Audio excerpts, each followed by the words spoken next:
pinagyayabang ng mga loyalista na 800,000 daw ang nagdala noong 2022 election kay Inday Sara.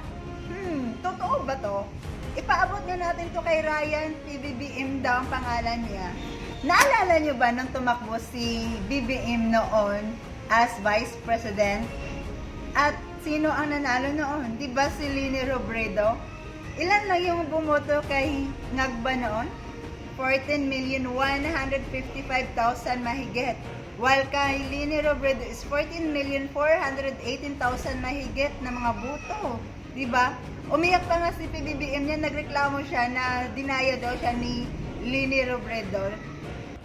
So tingnan naman natin yung boto ni Inday Sara noong election ng 2022 as Vice President.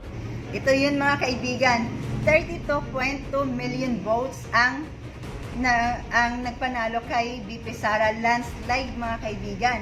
So ano yung pinagyayabang nilang 800,000 daw ang nagdala kay Sara?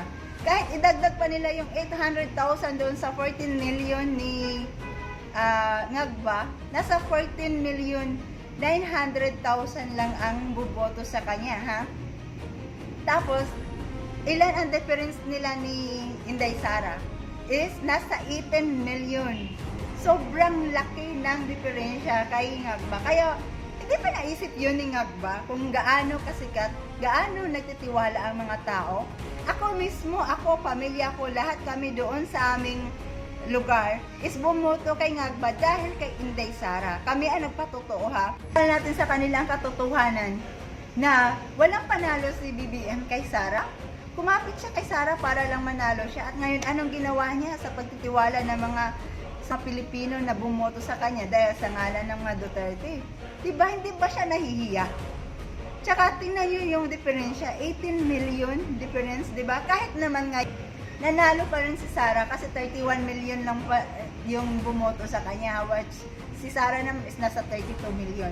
Diba? Diba? Mag-isip nga kayo, gamitin to, huwag maging BO-BO.